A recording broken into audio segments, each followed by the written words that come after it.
All right, Myers Mile campers, this is it. It's the day before our final event. Tomorrow is our Myers Mile race itself. And to kind of wrap things up and to take us into the race on a high note, we're sitting down with New Balance sponsored athlete Steph Garcia, steeplechaser, and just getting her perspective on how she stays motivated, how she puts in the work, and kind of seeing what we can learn from her. Thanks for joining us. Thanks for having me. Hey guys, I'm Steph Garcia and I am a steeplechaser for Team New Balance. I've been on 2 world championship teams, and in 2015 I finished 9th in the world in the steeplechase. I ran collegiately at the University of Virginia, but actually I was not a stud in high school. I don't think I was on anyone's radar.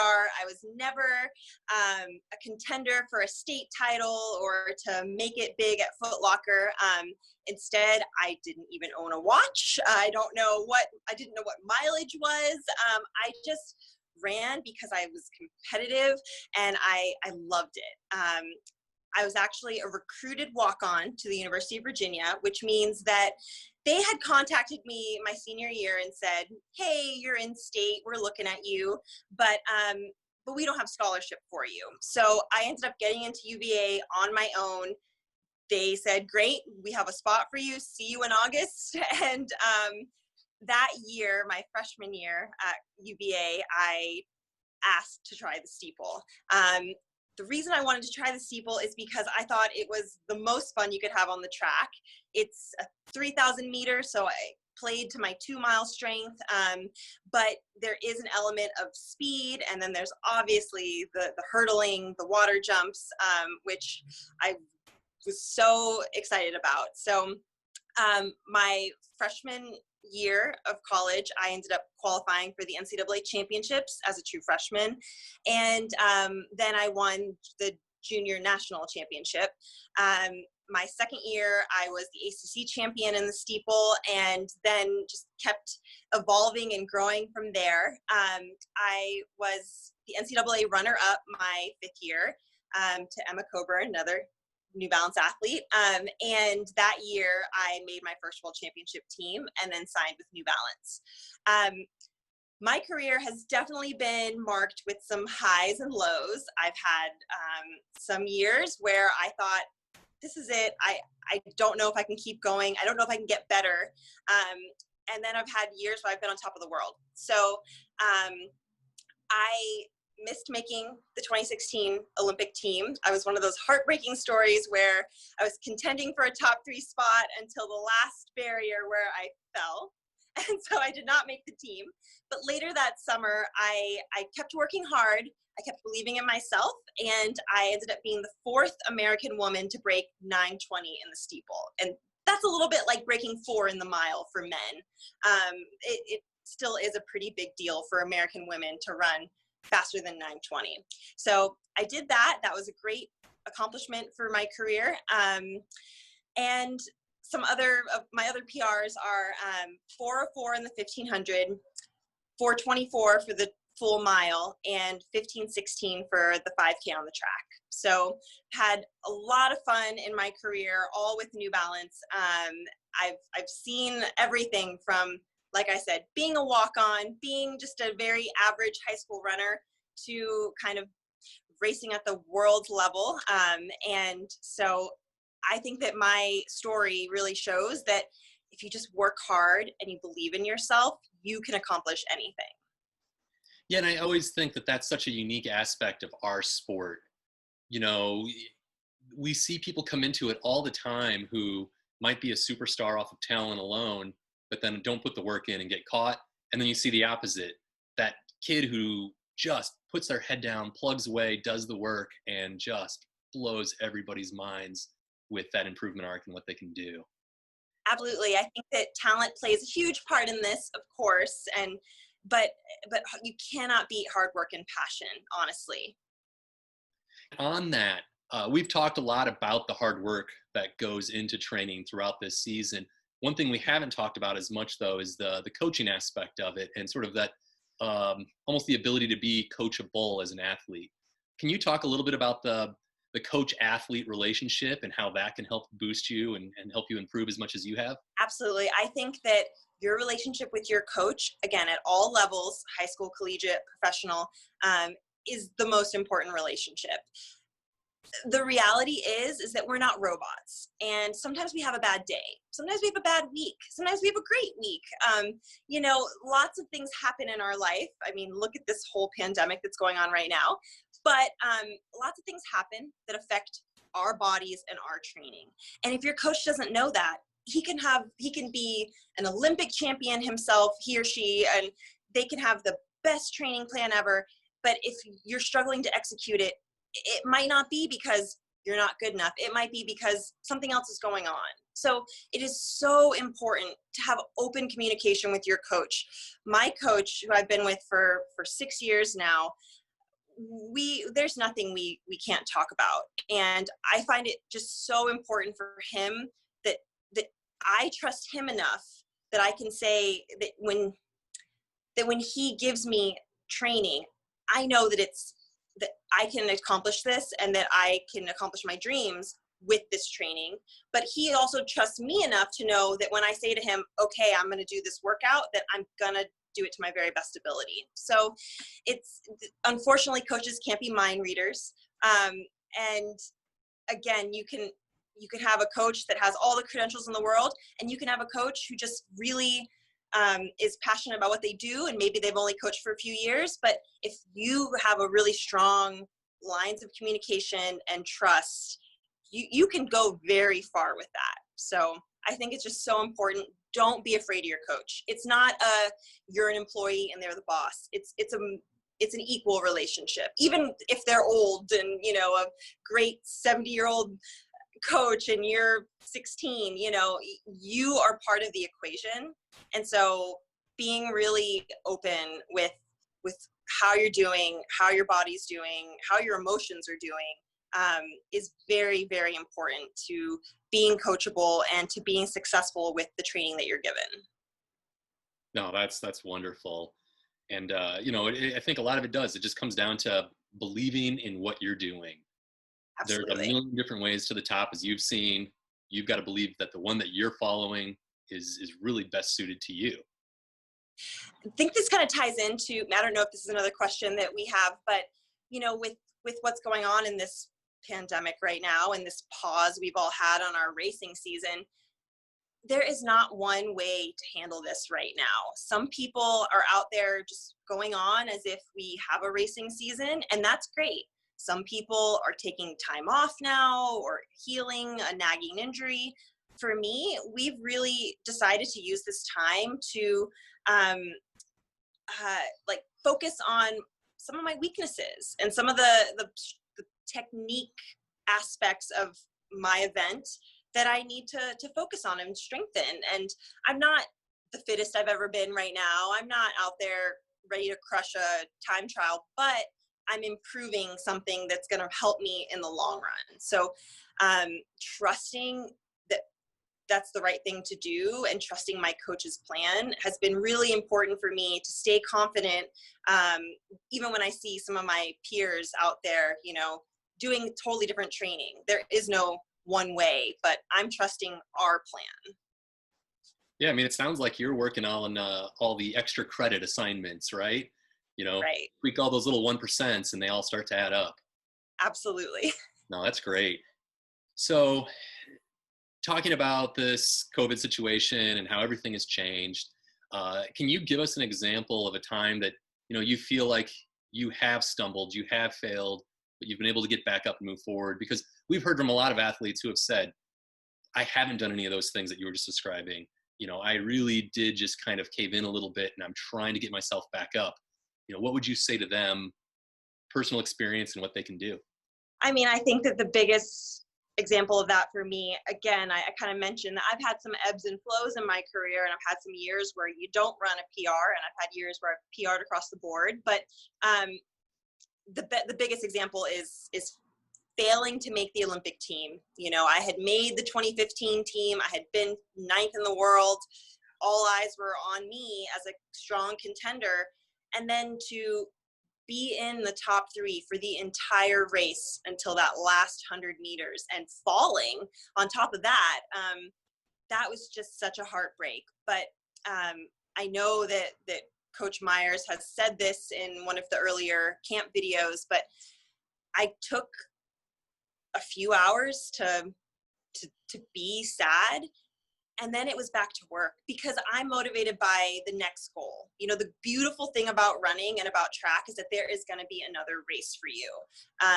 And so I got back to work. I worked hard. I didn't watch all of the Olympics. I watched most of it, but not every race. And I just kept getting stronger so that later that summer at the Paris Diamond League meet, I could go and break 9:20 and again, be the 4th American to do that and beat some of those girls who made the Olympic team. I beat them in that race. That was a huge, for me, it was just so important to acknowledge that I was hurt and I was sad and I had missed a huge dream of mine, but to also get excited about the next dream and the next goal. Oh, that's absolutely wonderful. So going with that, the next dream, the next goal, you had a strong career at Virginia, but I think you could argue you had a much stronger pro career than what you had even as a collegiate athlete. And in every step of the way, we see athletes kind of falter or stumble. You have continued to improve and improve and improve. Is there anything specific that you credit to that improvement arc over the long term like that? I think for me, and I'm sure a lot of you athletes are very similar in your personality, every time I get to a new level, I want to rise to the top. I want to level up. That's the competitive spirit. I think for me, it's just been increasing my knowledge about the sport and about myself. Again, there's no one way to do this. There's no one body type or one workout that's going to make you successful.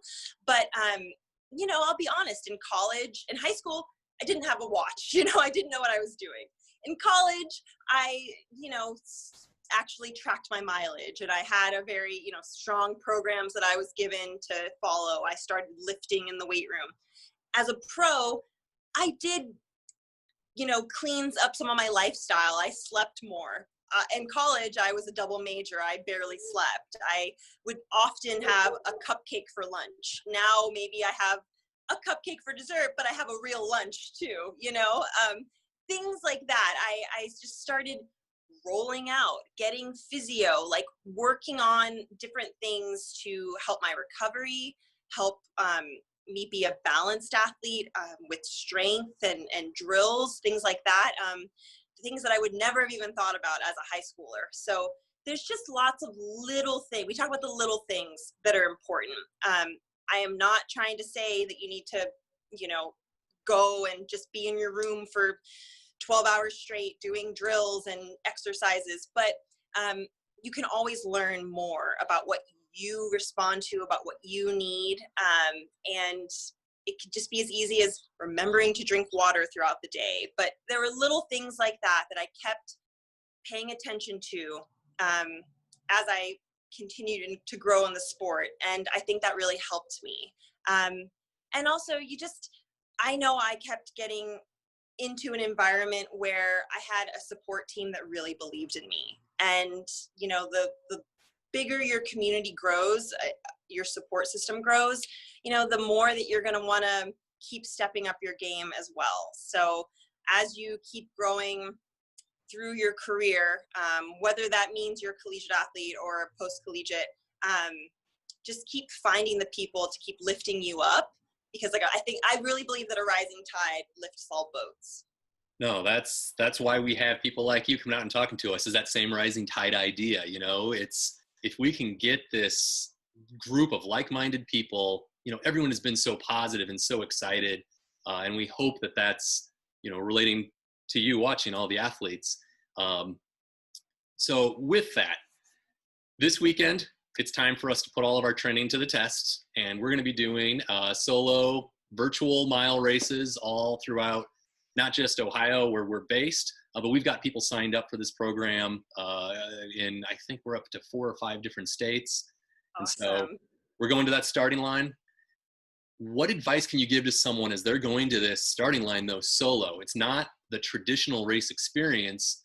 And as I ask that, recognizing the fact that when I've seen video of you racing before, you definitely bring an intensity to the race that you can see from the starting line onward. How would you handle this moment if you were on that starting line this weekend? I have to say, I love time trials. It is something that my coach, we set up time trials regularly throughout our season to kind of give me checkpoints to see where we are before we go to a real race starting line. So I'm a huge fan of them. I think that they are great for you to see where you're at and to see if this training has worked for you or not. So first, I would just say, treat this like it is a real race. Go do the things you would do the night before. Have your family put together a spaghetti dinner for you. Go to bed on time. Do all those things. Hype yourself up in the morning. Get your headphones on, your playlist going, whatever you need to do to treat this differently than just a normal training run. This isn't. This is a practice race. So that's really exciting. Obviously, when you get there, it's not going to be many people. There's not going to be the crowds in the stands. But honestly, every race, it is you versus you. It is you versus the clock. Don't worry about the clock, but this is the ultimate level of competition. So when you get there, you've got to have the game face on. Make sure whoever is out there timing you, you have a countdown. You say 10 minutes to go, line up for the start, treat it like a real race, get yourself in that mental headspace, and just know that even if there's not really someone in front of you, or if you have a pacer for a few laps, like this is, honestly, there's a lot of races that end up like this, where it's you versus you. Maybe you're in the front, maybe you're a front runner, and just imagine you've got someone clipping your heels, someone right there, they're hungry. You're hungry too. You're ready for this. You've been training. Go out there and see just how fierce you can be. I absolutely love that. 2 very important follow-up questions. 1, headphones on. What's your pump-up song? What are you listening to? I didn't have one yet for 2020. Sometimes I like some Drake. Sometimes I like, there's that one song, All I Do Is Win. You got to have that mindset. But sometimes I do like a little bit of like old school, like pop music, like Britney Spears or whatever. I know that's so silly and makes me sound old, but just something like super, like upbeat and not complicated lyrics, so you can just kind of have that running through your head. Yeah, so you're going to that starting line, kind of doing a little dance in your head. You're ready to go. Oh yeah. All I right. believe you have to be like focused, but also loose. It's a weird flow state that you got to be in for successful race. And then the most important question related to the race, and we've asked this of a couple of our guests this season.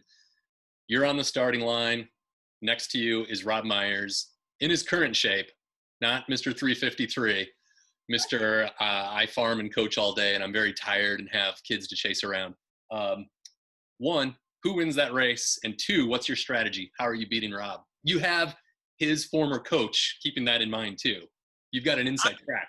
I will definitely be beating Rob in his current state, although I'm not in my sharpest fitness either. But I think that honestly, my strategy will be to sit on him, clipping his heels the whole way, annoying him, and then making a last surge with, 250 to go. So be ready, Rob. Oh, that's great. That's great. Yeah, we're going to have to get him in training and send him out after you. We'll see what happens. I would be terrified if he was actually training. Yeah. Well, oh, go for it. What were you going to say? I just said I would need a head start if he was actually fit. Yeah. Well, wrapping things up, our audience is primarily middle school and high school runners. We do have some coaches taking part in this as well. And we have a handful of people who are just interested and excited about the sport on top of that. But what final piece of advice would you offer to anybody just looking to improve as a runner? I would say 3 things. 1, it's really important to be a balanced runner. You're an athlete. You're not just running. Running is a very repetitive motion, but you need to be able to do different movements, to have different strength. Do not be afraid of a strength training program. Do not be afraid of, working on the little muscles in your feet and your legs and your back. Like, all of that is very important. Do not get stuck in just running mileage every day. So balance is very important. Have some fun with your training, make a day where you get to go and do a yoga class or, a fun, fitness class that isn't going to hurt you, but is going to challenge you in a different way than running does. Number 2 is, again, have a really strong relationship with your coach and your support system. It's so much more than just, oh, my coach gives me my training. It's who are your friends and family in your life? Are they supportive? Are they cheering you on? Or are they out there saying, oh, let's go see a late movie. Let's stay up late. Let's do this and that before you have a hard workout. Make sure that your whole circle is cheering you on. That's really important. And then number 3 is just, you have to believe in yourself, because we all have bad days. We all have bad races. And it would be so easy to just give up. And you know what? You have so much more potential than that, but no one's going to pull that out of you unless you want that. So you have to believe in yourself more than anyone else does. And I think that if you can do that, you can be successful. That's excellent advice, top to bottom. I love all 3 of those points, but especially wrapping up on that note, it comes down to that self-belief. Yeah. Well, we're all going to be cheering for you when these Olympic trials do finally roll around. But we really appreciate you taking the time to sit down with us, answer these questions, and inspire us as we get ready to wrap up our season. So thank you so much for taking the time. Of course. Good luck, everybody.